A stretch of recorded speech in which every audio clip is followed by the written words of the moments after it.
You got a little stronger this week. Right. He's at the shop every day, so I've had access. Oh, come on. There you go. Said he's gonna. Oh, yeah. 6 inches, right? I always think it's like that's 6 inches. And it's not. This is more like 6 inches. You gotta keep it close, dude. Yeah. Yeah.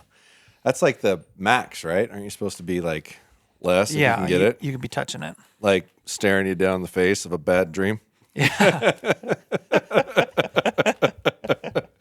Really bad. Oh, welcome back, people. Welcome to the pod. Pod time.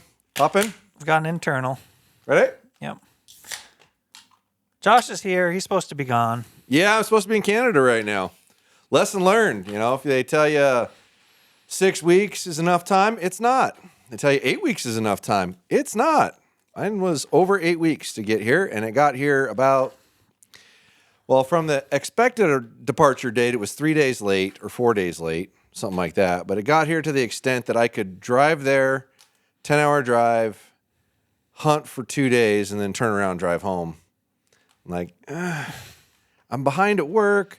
I got so much stuff to do. I'm like, do I really want to spend 20 hours in a vehicle by myself, mind you?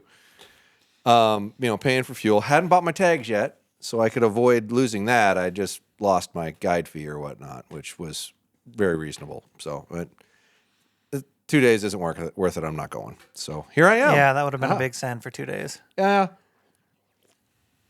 Yeah, I waited out. I told myself, it was funny. I had the deadline day. I was like, if it gets here before noon, I'll leave. Got here at 2 that day. Oh, no. Like, yeah. That's the universe saying don't go.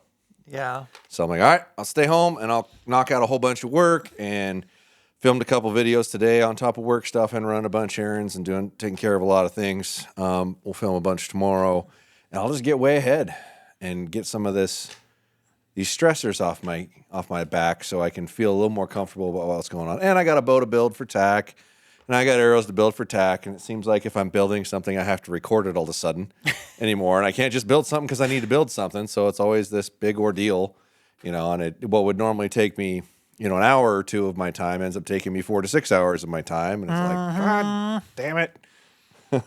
Yeah, that stuff just doesn't record itself and make its way on the internet, does it? No, it does not. You want to throw that smaller piece on there now and then maybe close the door? I think we'll be all right there. No, it's, I like sharing. I really do. Like anything I can do to help people be more confident in doing this stuff themselves, because the advancement of that's the only way it's going to happen. I really want to do, but I find myself having enough time to do the task that I would want to do. Leave it cracked for a minute. Let it get going and then close it. I'd have enough time to do the task, but not enough time to do the task and film it. So I don't do it, and I put it off, and that's what kind of got me on my Reading stuff, is I kept kicking it down the road, because I was like, well, yeah, but you're not recording it. You need to be able to record this. You need to be able to do this. You need to be able to do that, and it's just I need to plan time better. I really do. I've still got 2 more bows to build for my testing, which I'm hoping to do one of those this week. I have to build my tack bow this week. I've got my prototype stabilizers that I'm trying to get done that I keep harassing my buddy to finish so I can start at least using them. Well, I like what I saw on the board when I came in. On the whiteboard behind the camera. Yeah, we filmed your first list video. Technically, that's my second list video, because we did one just like that before that. Nice. But that's the second one.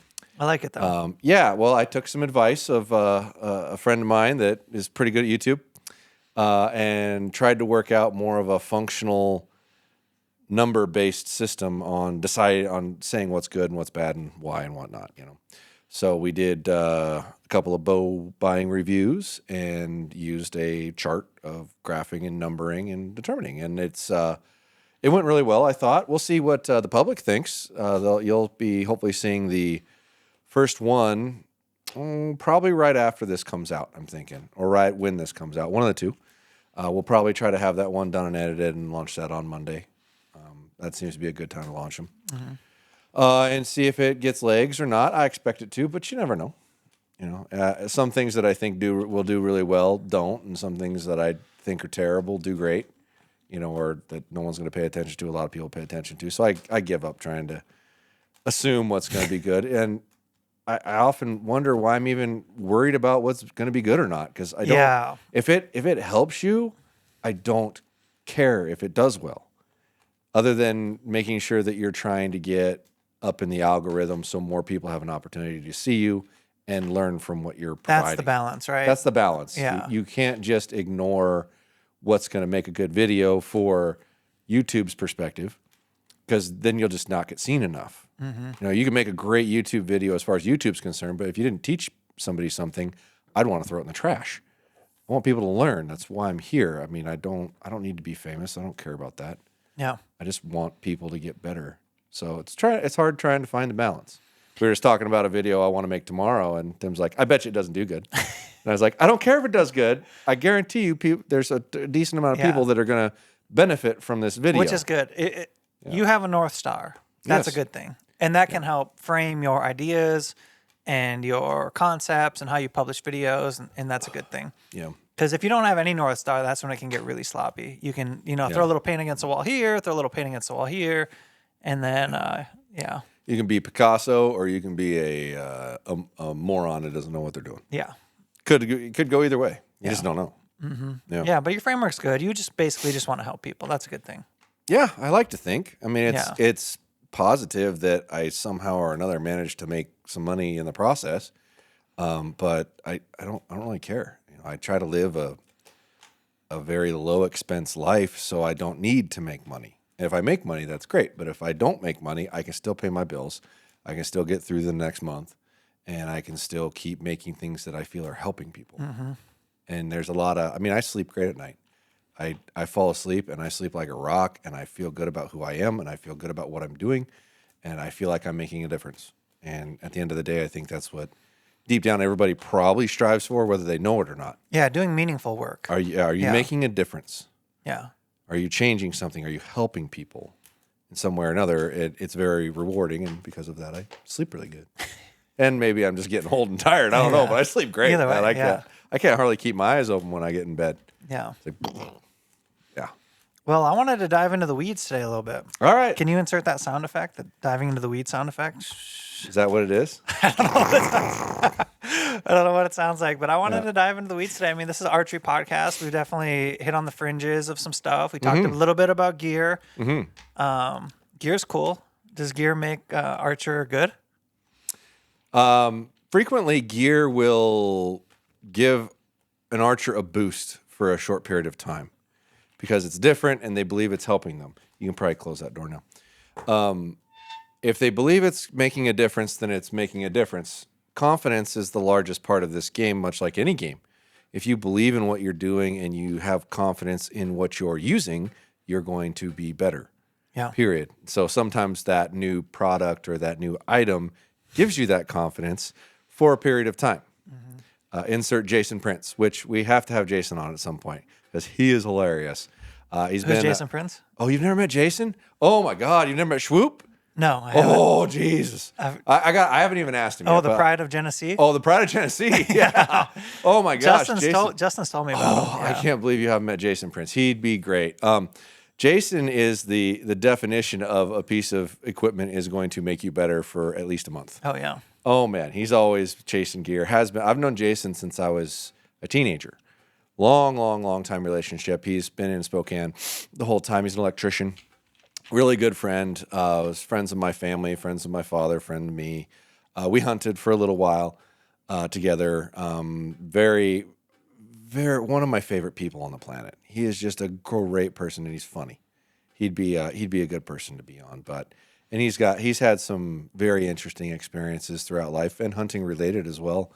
That I never even thought of asking him until we just mentioned that. But yeah, when I thought of equipment chasers, because Jason's been one of my number one equipment chasers. He's always buying new gear. If we're to build the triangle, the pyramid, like the pyramid of improvement, what's our bottom layer?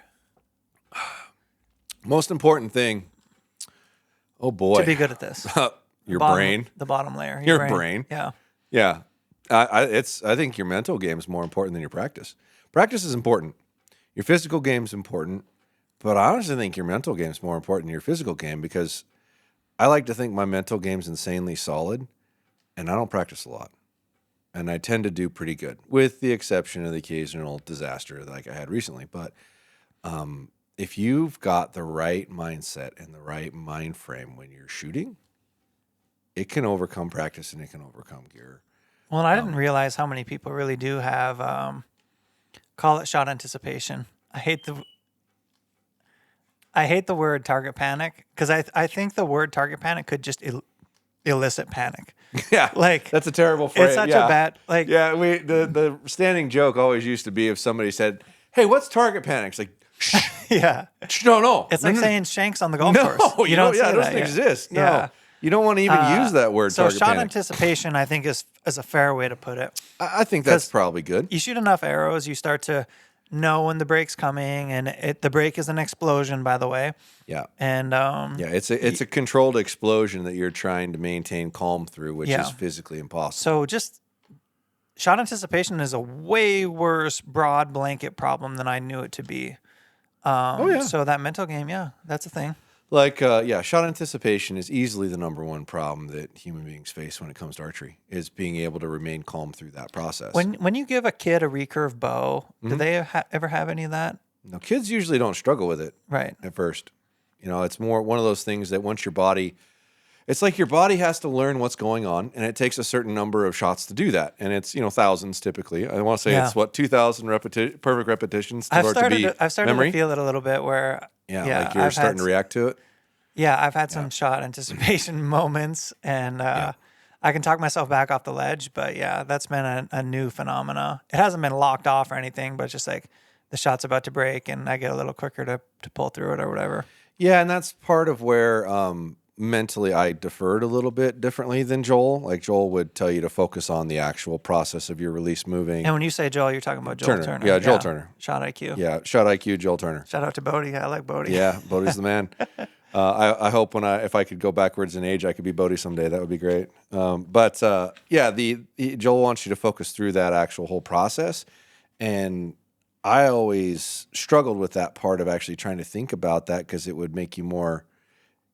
I felt like I moved more when I did that, because everybody moves a little. When bit you describe what you said again. So when Joel would tell you to focus on click and here I go and keep paying attention back here. Mm-hmm. Most of Joel was telling you to pay attention to back here as it happens.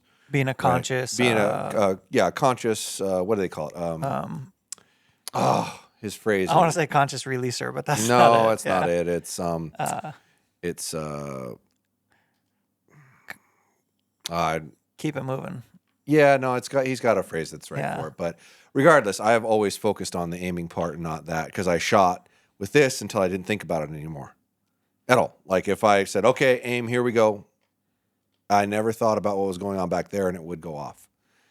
And the farther I kept my thoughts away from my hand, the less I was to try to force something or make something react. Your focus was on gazing at the target. My focus was on gazing at the target and burning a hole through the center of the target. And for the longest time, and I still find myself doing that a lot. How small of a point would you pick? Like, for example, on a Vegas target with a hunting rig. The X. Yeah, you just look at the X and just keep your gaze there. Just burning through the X. Don't look at your pin. Don't look at anything. Just look at the X and stare through it and stare through it and stare through it and stare through it, like you're Superman and you're burning a hole through it with your laser vision, kind of thing. And I would find myself like constricting my eyes and just really, really focusing through it. And that always worked really well for me, but I also was able, if I chose to focus on the other, I was able to do that, but it always felt like I was drifting a little more. But that's just me. Yeah. That was my experience, but the more I think about what he says and the more I put it together in my brain, the more sense it makes than my own way. And I've talked to a lot of people that do one way or do the other way. And conscious executor. Conscious aimer or conscious executor. Yeah, that's still not the right word, but it's conscious something. And I definitely think that's something I really want to work on and work to and spend more time at that. When I was trying both of them and really focus on it, which mind you, I didn't have anybody telling me what to do. I was just trying to figure it out. And when I was working on the two, when I would simply focus down there rather than, okay, rotate through, pull, which I'm still saying pull in my brain, but I kind of stopped saying it and just stare through the middle of the target. My focus is down there, but my brain's still saying pull. No different than before they made it illegal. I used to listen to music. And whenever my brain would start to drift, I'd just sing whatever was going on in my head, and it just calmed down. Just poof.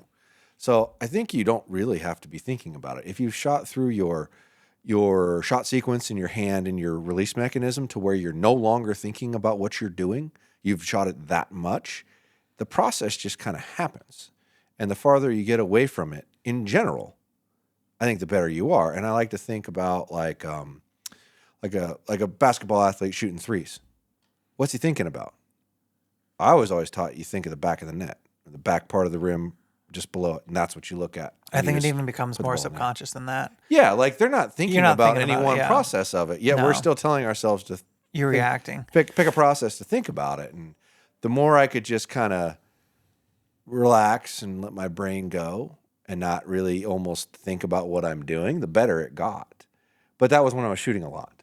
And if you're not shooting a lot, which I think is more why Joel's stuff really works, is I don't think hardly anybody's shooting enough to get to where you're not thinking about any process of it at all, and it just happens. Like a professional athlete in a sport. Yeah, as a learner, I always say as a learner, you need to be conscious, right? You need to be conscious of what you're trying to learn. Whether you're learning math or learning whatever, you need to be thoughtful. But at some point of mastery, and this could depend. I'm not sure when it comes to archery, honestly. I would lean more on other people that were good. But when you get more to mastery, then it's more subconscious. Yes. For sure. Yeah. For sure. Well, and like you're like a traditionalist or guy shooting recurve or whatnot, he's not thinking about any part of it. That's really good at it. But that's also a repetition. Lots and lots. You're not shooting one of those things well unless you're shooting it every day. Well, it's like if you're throwing me a football or a baseball, you're not thinking about, I got to aim at 15 degrees. Yeah. I want to make sure I put a little extra pressure on this finger here. I got to externally rotate my shoulder. I got to be at 90 degrees. I got to twist my hips. You're not thinking through those things. Yeah. You're just or you need to tossing the ball. Practice those until you don't think about them anymore. Yeah, exactly. And it just happens. Yeah. And that's the point, which, I think what Joel's teaching people will get them to that point. Well, and especially, I mean, if your shot anticipation is really bad, like I don't know of another system that is like highly successful in fixing it. There's really not one, honestly, that his system, at least for most people, will solve what's going on in their brain. Yeah. And that's part of why, like, I'll have people ask me stuff on Instagram or in the shop or whatnot. And the first thing, when they want to get better at archery, that's the first thing I tell them to do. It's like, have you gone through Joel Turner's stuff? It's like, no, go through Joel Turner's stuff. It's like, well, what about this and what about that and what about that? I was like, you need to know that before any of that other stuff's really going to help. You need to understand how to get through the shot correctly, because that's what most people struggle with.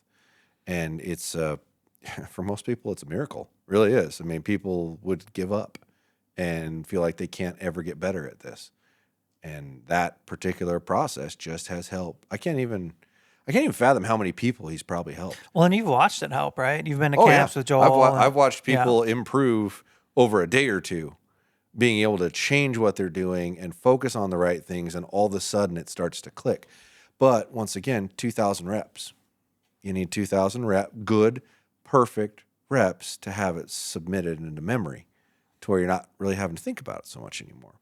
And you're not going to get that in 2 days. No, you're not. No, especially in the heightened stressful situation that is. Yeah. Yeah. So mental, number one, biggest part of the pyramid. Okay. And then where does a person go to get how do they get set up with the initial fundamentals? Like I had you, so that was cool. Because before that, I didn't have any mentorship. So I had you to be like, okay, we want to stand tall, get the good T shape, suck the shoulder down, that kind of stuff. I had somebody in the shop just this last week, like right before it was Friday. Yeah. And I was trying to finish checking my marks on my bow. I was about to shoot broadheads, but I was just waiting see if my paperwork came in, and I was going to shoot a couple broadheads and make sure they shot the same and then go. Right. And he came up to me and wanted to start talking to me, asking me questions. He asked me the same thing. And it dawned on me, I don't know of one. Yeah, there should be a beginner's guide to archery. Well, and so I told him I'm trying really hard to figure out how to effectively communicate it in video form. Yes. So someone has that opportunity, and that's one of the it's one of the phases of what I'm trying to implement here as I gain more time. Try to have some basic form fundamentals of this particular part of your shot, what to pay attention to. Dudley's got a lot of good information out there if you can wade through it and find what you want. But other than that, I don't know of one. And mind you, I haven't really looked through it because I'm not trying to learn how to shoot a bow. Right, I know you're how to not shoot like a bow. you're also not deep into the YouTube rabbit holes either. No, I'm moderately ignorant when it comes to YouTube. Yeah. I'm looking more and paying attention more because it's relevant. You got to find the things that are important to you. It helps you hone your craft too. Yeah, for sure. So I'm paying attention to it, even though I don't really want to at all. But it's like, well, if you're going to help people, you got to get better at this. So, do some things that you don't want to do to be able to help improve people. But I'm hoping to have a whole series on form fundamentals and beginning positionings and setups and how to effectively measure draw lengths correctly. And remind myself of more of the basic principles that I gloss over because I don't think about them. I think above them, which most people that have been in the sport for a while do. They kind of gloss over those. So I'm hoping to do some more very basic entry-level stuff that as you're new, you can refer back to it and have some kind of a guide and try to give you the right video angles of what you're looking at. So when you take your phone and record yourself, you know what angles to look at. And then you can compare it, which is my hope, but I'm still... I got so many irons in the fire. It's stupid. I need to not have a job, honestly. And there's so much of this that I need to cover and help people with. And Well, this is becoming a larger part of your job. It is. Yeah. It is. And it's, it's pushing into 14, 16 hours a day now. I mean, I'm at work before 7. And the thing is, one thing slides on, something else has to slide off. Yeah. Right? It really is. And I'm starting to really... Can only fit so many penguins on the iceberg. Well, at least over the next year or two. Yeah. What do I need to worry about? What do I need to be focused on? What do I need to pay attention to? And what do I need to let go of? Well, it's hard, right? Because as the business evolves, your priority list will evolve, but you, and typically anyone will think, well, I've done this for so long, that's got to be important, right? Sure. So it's hard to maybe let something go that's been important for a long time, but maybe it's not important for the future. And I'm not sure, I'm just speaking out loud here. I don't know what that thing might be for you, but that's what's hard. Yeah. And ultimately it just becomes an exercise in priorities is like, what's the thing that needs my attention? And what's the thing that I could let go or delegate or maybe is no longer important or less important or whatever? Yeah, for sure. I think my responsibilities at work need to be less and less and less and delegate more and more and more, which is hard because I'll see it not quite work out right and feel like I need to be more involved, or I'll have an occurrence happen where I wasn't there, where if I was there, it probably wouldn't have happened. And then your owner brain goes, "What are you doing, you idiot?" And I just have to let a percentage of it go and accept that, once in a while, something's not going to probably work out perfect for a customer and they're not going to be happy about it. Once in a while, an order is going to get screwed up. Once in a while, maybe something doesn't get ordered when it's supposed to, or that kind of thing. And, just kind of let it go a little bit and realize that it doesn't have to be to the level that I would try to do it at, as much as I try to get people to look at it that way and whatnot. And I know they're doing a great job and they're trying really hard. It's just, I've frequently been told nobody works as hard as I do. Nobody puts as much effort in as that's you like do. The old saying is nobody will ever care as much as the owner, right? No matter how much they want to try to or whatever. Yeah. It's just a different thing when it's been your baby. I have that experience because I wasn't the owner. Right. And I mean, this, mind you, family business. Yeah. Financial stuff given to me weekly basis. Like if we don't come up with $20,000 in the next 2 weeks, we're going to be screwed. Right? That kind of stress that normally you wouldn't put on an employee, that would just be the owner's stress, was put on me every month, constantly. And I killed myself. Everything I could do, whatever I could do to try to salvage and save that business. And when my dad and I came to the understanding that I was going to buy him out, I didn't think I was going to feel one bit different at all because I tried so hard and I cared so much. Oh my God, I felt so different. And it was one of the few times when we had disagreements about stuff that I came back and sat down and talked. Actually, in that room, because he used to hang out in that room a little bit. That was his office for a little while. Room. Nice little tiny little room there. Oh, this room. That room right there. Tiny, weird little yeah, room. that tiny little one right Not there. the well-lit one with he had the a windows desk in in the there, and office, that was yeah. like his little work area. You know. Yeah. At one point, it was out there where he'd have a beautiful view, and then he decided he was going to be a hermit and go in there, which I couldn't quite figure out. But But regardless, I would once in a while come up and talk to him if I had like 20 minutes or something. I'm just going to go up and talk to Dad because he lived right next door, right? And I said, I need to apologize to you. He's like, oh, yeah, what for?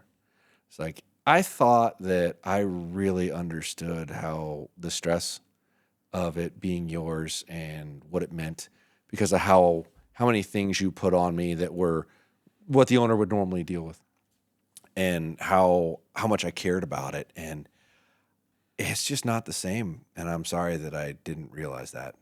And I don't know how I could have. There's no way you could. There's no way you could have, but I still felt bad because I didn't really give him any credit for what he was dealing with as an owner, which I don't think anybody really gives me any credit for what I deal with. They don't. They never will. You can't. And it's not their fault. I mean, you can't understand that unless you have to do it. Yeah. And it's just a different beast, and there's no explaining it. It's kind of like becoming a parent for the first time.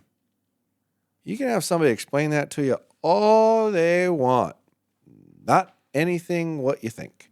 Not you're not going to understand what those emotions are like and what those feelings are like and how much it's going to slap you in the face and how unprepared you are for it no matter what you've done. There's a couple of things that'll occur in a person's life that take your breath away, no matter how prepared you are for it. And that's one of them. Owning your own business and taking the ownership of it. Especially if it's a business you were involved in before where you see the day-to-days and everything that happens, and then all of a sudden now you're in charge of everything, and it's your dollar on the line. It's just a different thing you can't prepare for, just like being a parent for the first time. You can't prepare for that. So, yeah, you get a whole, you get a whole lot, right? And, yeah, I understand. It's just, it's a different thing as much as... it's cool though, right? With the liability, with the stuff comes the reward. With great risk comes great reward, and being able to do something you truly enjoy for a living is remarkable. Not very many people get to do that in their and hard life. to do, right? And hard to do, and don't ever expect to be rich. If you end up making money, great, but remember what you're doing. You're doing a job that you intended to be fun because it was something you cared about and something you were passionate about. So be grateful if you break even because you're choosing to take a path that's more enjoyable. Yeah. Keep that in perspective. And I think a lot of shop owners lose that perspective over time because they don't ever make a lot of money, or it's tough to make a lot of money because this industry is really hard to make money at. Like it is. There's way too much labor involved for the dollar that you make. The man hours that go into it are nuts. Well, labor, inventory, low margins, like it's just not. Yeah, it's not a... That's not a get rich quick scheme. No, but no real retail is anymore. Yeah. Retail is dying. And if you can figure out how to make money at it, you're the top 1%, really, because almost everybody's failing. But I always looked at it from the standpoint of I will lose every dime I have as long as we're having a good time. Because I tried to make a fun, enjoyable environment, believing that more people would come simply because it was enjoyable and that your employees would care a little more because you were trying to make an environment that's enjoyable for them, because it's not something you can pay people a ton of money to do.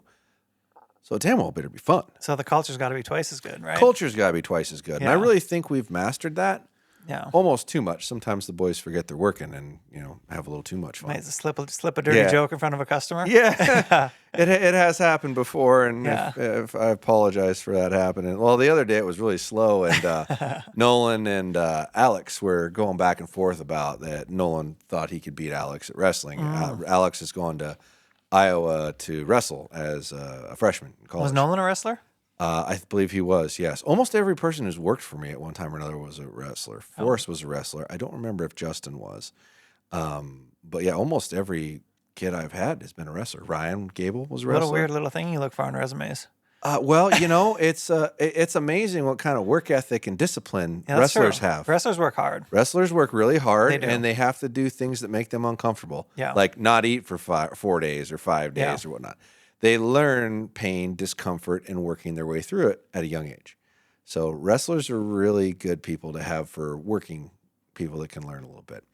But it was really slow, and they were barking at it. I'm like, that's it, outside on the range, let's go. And they wrestled, and I was the ref. Did Nolan win or what? No, but Nolan put up a hell of a better fight than I expected. I mean, Alex is going for college. Like, Nolan's way out of shape. And he's a very skilled disc golfer, or moderately skilled disc golfer kind of thing. He's got the sweet red beard. He does, and he's low and thick, which I thought this might be kind of challenging because Alex is pretty skinny. I mean, I think he's about 150, 155 pounds and decent height. So but yeah, it was it didn't take too terribly long, but it took longer than I expected it to. But Nolan just gave up. And how does a wrestling match end? In a pin? It's supposed to be in a pin, and Nolan just gave up. Oh, okay. But he was fighting so hard.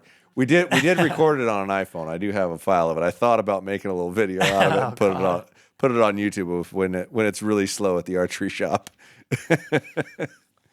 But everybody got a good kick out of it. Yeah. Yeah. So that's the culture here. It's cool. I always have fun hanging out, talking to the guys, you know. Well, it's supposed to be fun. That's the whole point, you know, and we're doing a hobby. Like, this is a job that's a hobby. It better be fun. And I think we've done that. I think we've done that pretty darn good. So most everybody who's ever worked for me comes back and wants to hang out and enjoys it, you know. So I appreciate that. I feel like I did something right. Yeah. We got our first sponsored podcast today. Did you know that? What? Who sponsored it? Me? Yeah, exactly. Josh sponsored it. Officially sponsoring our own podcast. www.podiumarcher.com. Yep. We got a new discount code? We do. There is a discount code. I think it already got used. Did it? I'm pretty sure it got used today. That's cool. Yeah, I had some people reach out on Instagram. Yeah. Yeah, it's just Tim C. Yep. Yeah. If you when you go to checkout, go to the there's a little discount. Yeah, just put in Tim C and voila, 10%. Magic. So if you're gonna buy archery stuff, it's cool to buy it through Josh, right? Yep. Oh, I would appreciate that. I mean, that does keep the wheels greased and going to where I don't have to, you know, do so much of that. And ultimately, the stuff trickles downstream, and it helps us just make better videos. Absolutely. We can have more time, more resources. You know, maybe one day we have a young Jamie. You know, I was campaigning for Nolan to be our young Jamie. Yeah, I don't think he's going to do it, man. He's moving. Although he's still here. He's still about 2 months longer. I would love this sweet red-bearded Nolan to be our young Jamie.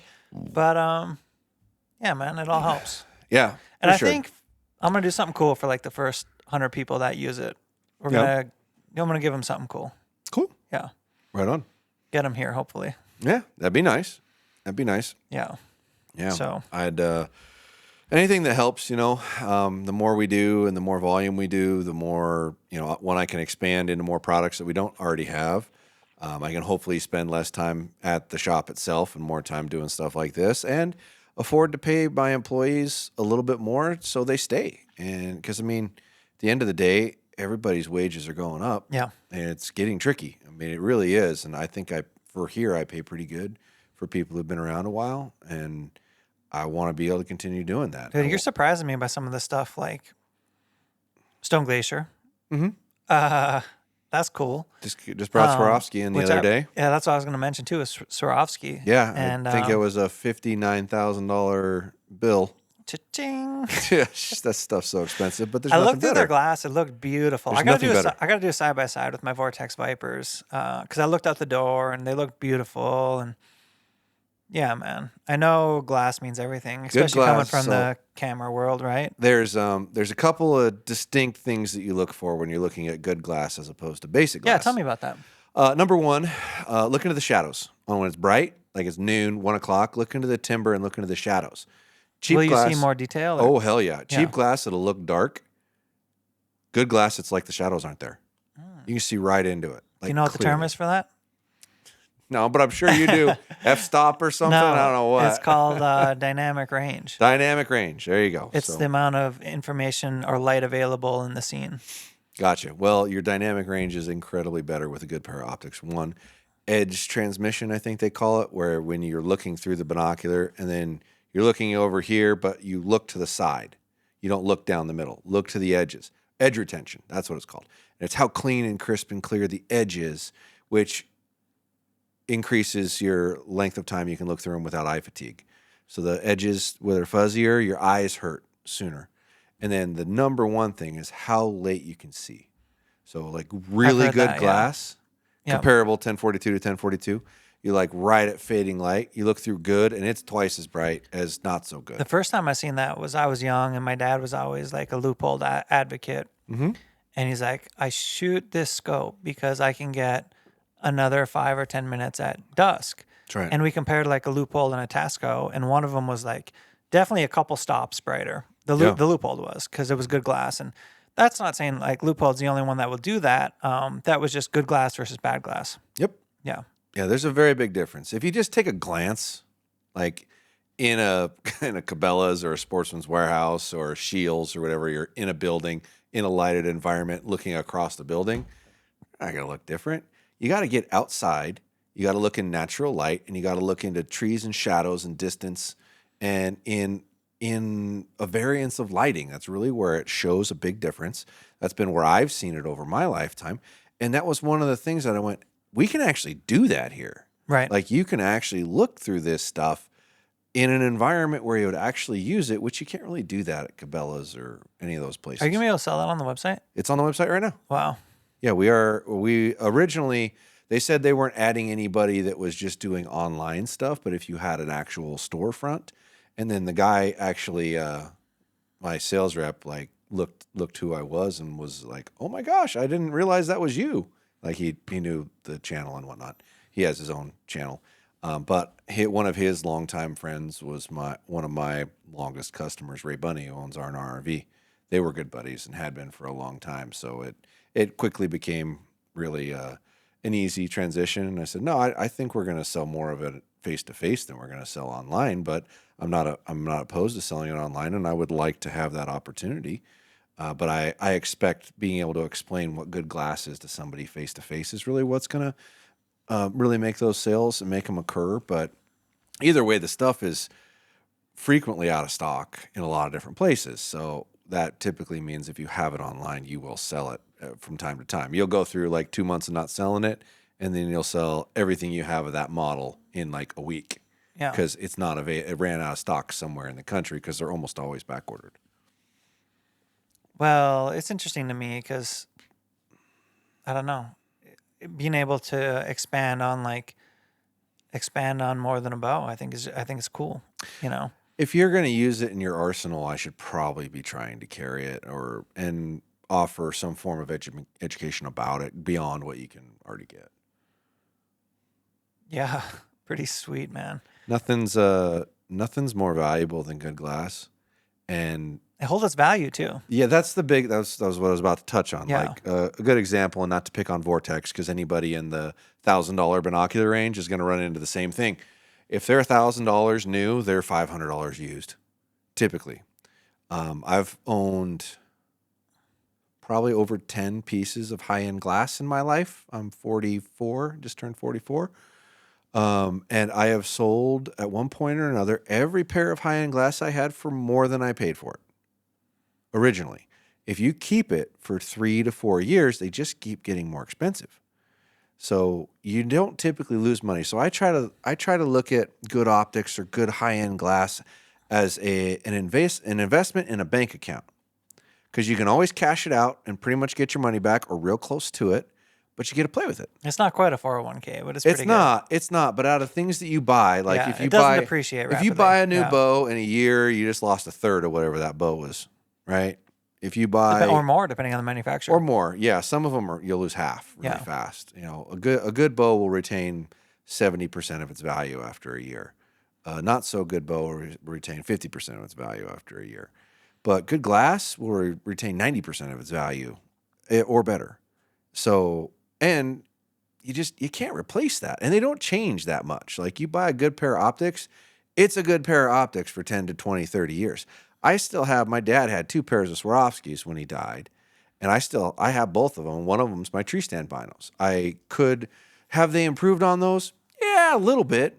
But there's something to be said about hunting with my dad's binos out of a tree stand, which is what he primarily did throughout his life. Yeah, they have some swag. They do. They Yeah. do. They've been in his possession. Well, he's killed 3 or 4 bucks some good over karma. 150. Some good karma. Yeah, so there's some good karma there. Plus, it's my dad's. Sentimental, yeah. Yeah, I'll for the rest of my life, I'll probably use those binos and a tree stand or ground blind for close distance stuff. And they had good light transmission. They're Swarovski SLC 742s. He was always big about the lower magnification because it had a higher light transmission. Yes. So if you have a 742 or an 842 versus a 1042, your 742 or 842 is going to bring in a significantly higher amount of light. So he was always trying to see stuff at last light.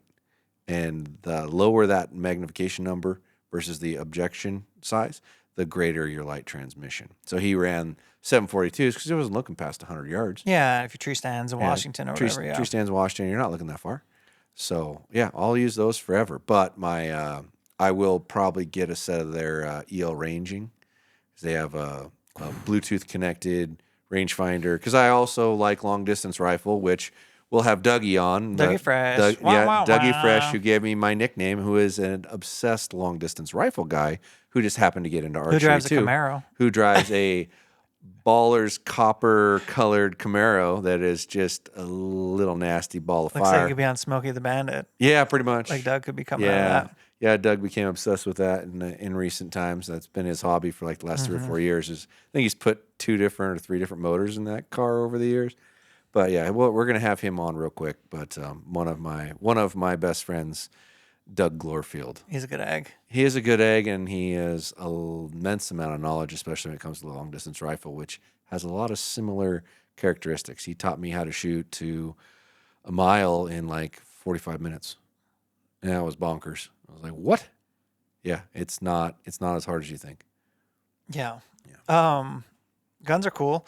Well, what about, because I'm in the process of I'm going to do this release thing where I want to compare some of the big releases, or the popular ones right now. What obviously you carry a lot of them, but what releases are on your, because you're kind of messing with releases too. So what releases are on your brain right now? Well, I'm going to try to make a video about Handheld every single archery one. releases. Handhelds. Yeah. Well, I have And you're personally more of you like to shoot a button more than a hinge.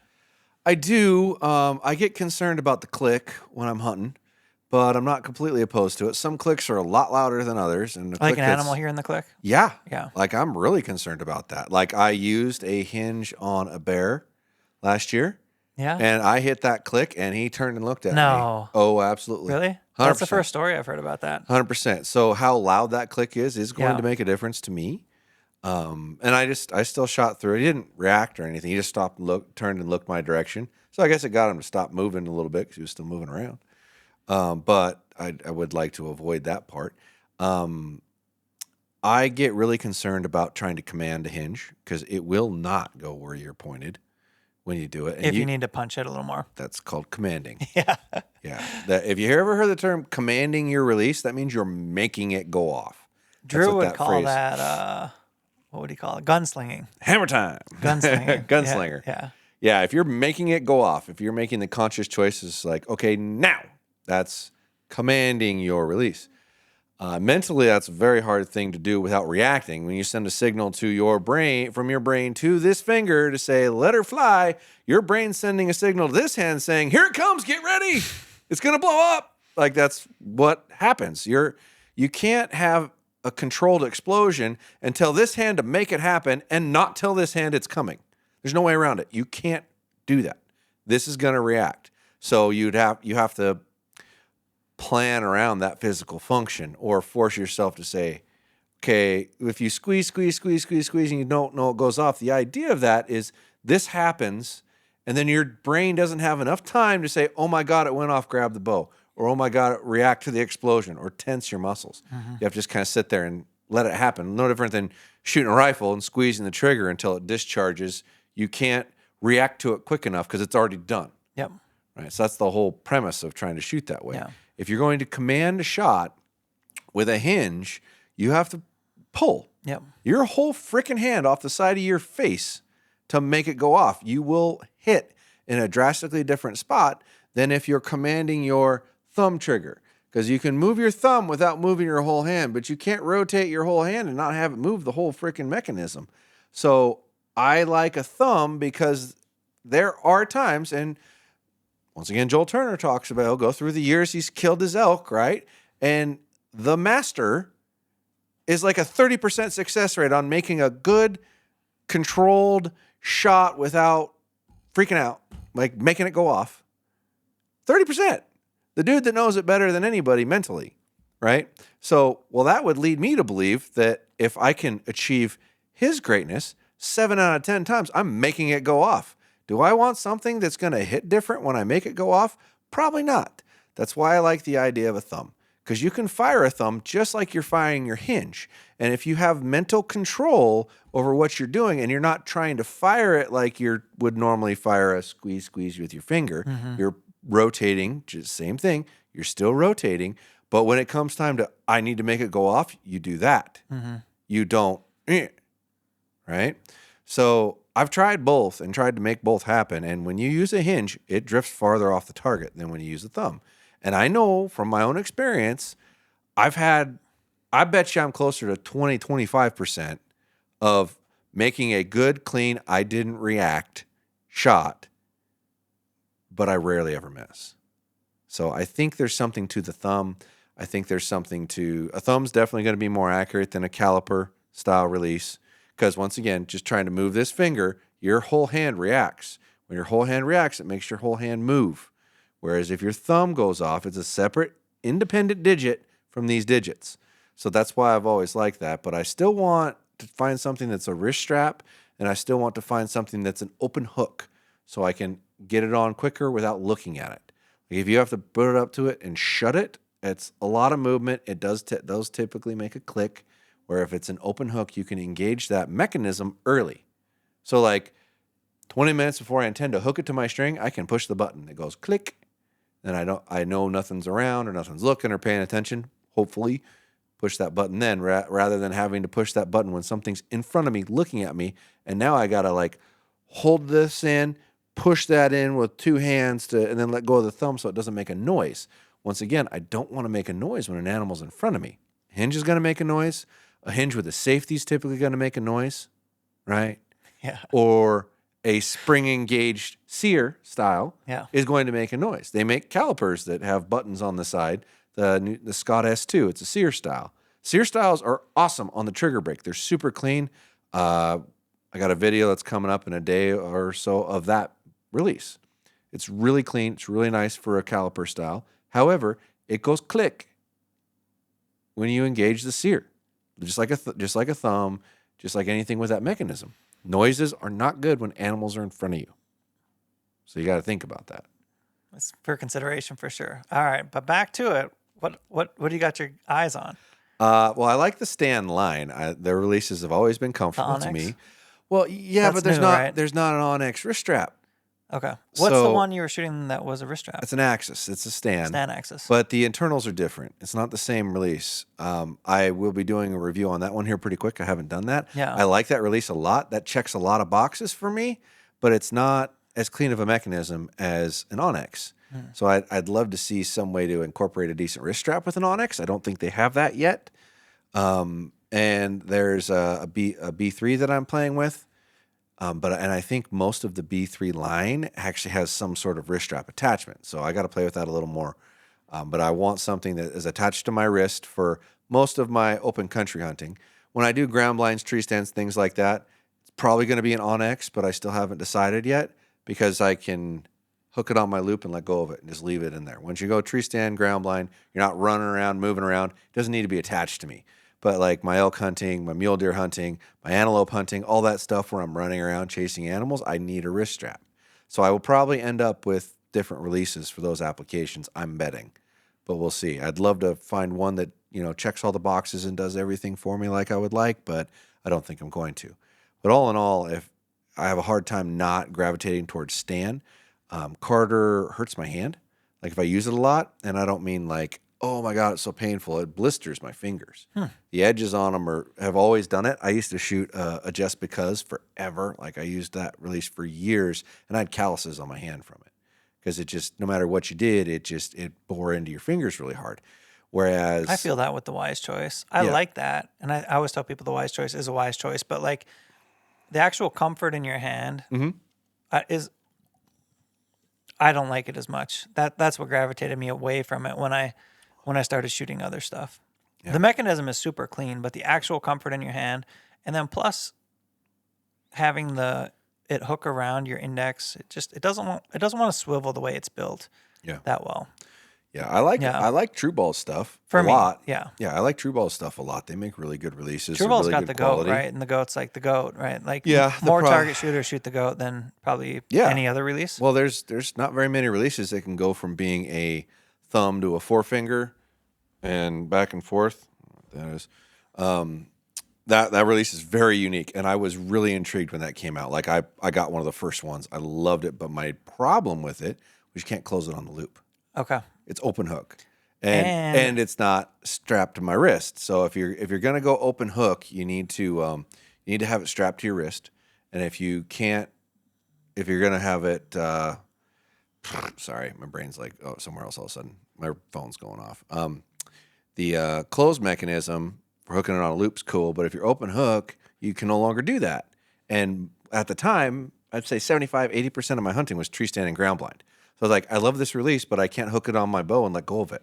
Well, and in controlled environments, it's cool, but it also has a lot of moving parts. And that also worries me a little bit for something that is going to be like more of the open country or banging around kind of thing. I'd rather have something that was a little simpler, maybe a sturdy index or just a simple hinge or button or whatever. Mm-hmm. Mm-hmm. Yeah. But either way, there's some things I've noticed over time that tend to benefit, make it easier or harder to use. And I love my Scott Sigma. I'm super comfortable with that release, but there's no effective way to attach a wrist strap to it. And it's old, you gotta put something new in there periodically. And Scott makes a couple releases that I like, but nothing's really jumping out at me that is really checking the boxes for what I want. And I keep gravitating towards Stan after I've tried all the brands. I've heard a lot of people come back to Stan. Well, I'm doing a video that hopefully next week sometime will be done, that I'm going to go through the Onyxes, the 3 different types, and explain how they work and how to adjust them to where they're comfortable for you depending on which one you're going to try. And they also make their releases in 5 different sizes. That's interesting. No, nobody does that. Like there's 3. They have 5 different sizes of releases. I will say one thing about a Stan. I shot at some yesterday, and I'm going to do more with it, but it puts your hand in like the most natural hand position. Mm-hmm. That's the first thing I noticed. Your hand is now here the way it would kind of want to sit, instead of your fingers being like scrunched together like some other releases. And if you want them closer together, they have smaller sizes, so you can do that. Yeah. But that was interesting. Yeah. Yeah. They're a really nice release. And good clean mechanism. The 3 different mechanisms that they're offering currently are resistance style, which is like your John Dudley Silverback or whatnot, where you just pull harder. Great tension. As Joel Turner would say, that releases for children. Yeah. Your hinge style, which is your rotation to click, that I didn't realize it at first, but it has a safety on it. We were playing with that yesterday. Yeah. I always liked the Sweet Spot Pro because it had a safety, so I felt like I could give it to somebody that didn't know what they were doing and they wouldn't punch themselves in the face with it. As someone who's learning, that's an excellent feature. It is, and the Stand does that. I didn't realize it, but it's got a little free floating head and a button, and you hold the button in, pull it back, let go of the button, and click boom. And I like click boom. I really do. When it's set right, it shortens the mechanism point. Part of why I get frustrated with you guys that got your hinges set so long, like you do, it feels like my hand's so far over rotated that I'm left with the movement of pulling it directly in my hand instead of my back. When it's up and forward, I can pull with my back, and that motion works, which is why I think you're not pulling with your back, and I don't think Justin is either. Because anytime you set those hinges that long, you've rotated it so far that you can't really use your back anymore. You're using your hand. Yeah, I agree. You're not pulling. And that's because you've set your hinge up wrong. Well, in my opinion. That's just my opinion. Yeah, I get it. Take it however you want. Your opinion's a good one for sure. I don't know. I like the idea of getting stability with your skeletal system. Shoulders are set. everything's good here. And then just activating that with just rotation. Yeah, I mean, there's forward pressure here, but that forward pressure is not necessarily increasing because you've set your skeletal system, and it's mainly just. Yeah. You know how you said you're starting to feel a problem with anticipation? Because you're firing it like that. I don't know, dude. Telling you, 100%. I don't know. I'm telling you are. Yeah. You are. I was recently, the shot anticipation thing came recently. I was like, I'm going to shoot faster because I would get long into my shot sequence. So I kind of punched a few on purpose. And I did that for like a day or two just to like get comfortable with, hey, this is how I would shoot faster. If I wanted to shoot faster, I don't know if you'd call it a punch or not, but I went fast. Okay.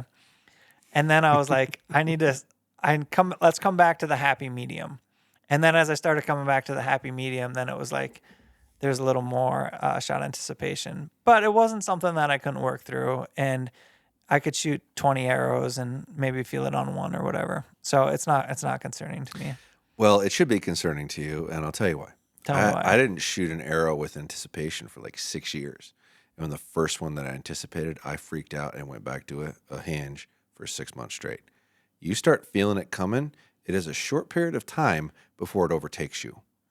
Right? You start knowing that you made it go off, that's bad. You might think you have control over it, but you really don't. So I bet you I'll know that I fired it 4 or 5 times a year max now. And I'm okay with that. Like you feel the activation. Like I know I made it go off. Yeah. Like I know I did. Because there's a very distinct field difference from when you knew it was going to go off and when you didn't know. And once you've truly experienced both, you're aware. If you said, I think I might have made that go off. No, you really did. Like if you say you think you might have, you absolutely did and had full amount of control over it. And there was nothing surprise about it. And if it doesn't go off as a surprise, there's a very small percentage, and I mean less than 1% of people that can do that over time effectively well. So for what it's worth, you might want to assess what you're doing. Yeah. Just saying. Yeah. Might be a good time to play with some things a little bit and change it. Because if you're getting to a point that you're knowing it's going off, we need to change some things about what you're doing so you get back to not knowing that it's going to go off. It's important. And maybe working little different muscle groups to work your way through those things. Might make a YouTube video out of it. Hey, we like those. There you go. Yeah. Well, and the public tends to like them too. You know, everybody struggles, right? And if we can document those struggles in a public environment, maybe the next person struggling I think that's one of the figures things their way out of it quicker. It's like made a lot of what we do relatable or approachable. Yeah. And I get that feedback when I meet people a lot in real life because most people in this environment are so closed off. Like, even if you're meeting someone at the range and they're like, hey, I'm working on something. Well, like, what is that something? Most people would be very uncomfortable sharing that, right? Sure. In the archery world or in a lot of stuff. So it's cool to make it accessible and open. And I feel like I can openly do that because I've just given so much instruction through the years that like I can be an open book with confidence, knowing that, hey, like I'm not perfect, I'm learning, but everyone learns. So everyone has to work through the same similar stuff, or everyone's got a story or a journey, right? Yeah. And it's cool to be able to open that up. 100%. Yeah. I think it would be cool to get some of your subscribers or my subscribers or whatever, bring them out and help them like with their foundation 101. I think that'd be amazing to watch. We could do that. Yeah. Yeah. We'll have to plan a time, whatnot. Yeah. Yeah. I'm hoping to offer a lot of different things along those lines that there's more interaction and whatnot. Yeah. Doing a change pretty quick here to my giveaves that I haven't announced yet, but we're finally pulling going to get given away. Well, I've got a whole bunch of stuff to give away, and I decided that the way I was giving it away, I feel like I didn't do it right. So hopefully nobody gets mad at me, but I'm changing the rules. And it's actually kind of hard to give stuff away. Once you've done it once or twice, you're like, holy smokes, there's a lot more I need to know than just. Someone can't just drop a comment and you send them a bow. Like, it just doesn't work like that. You need their information.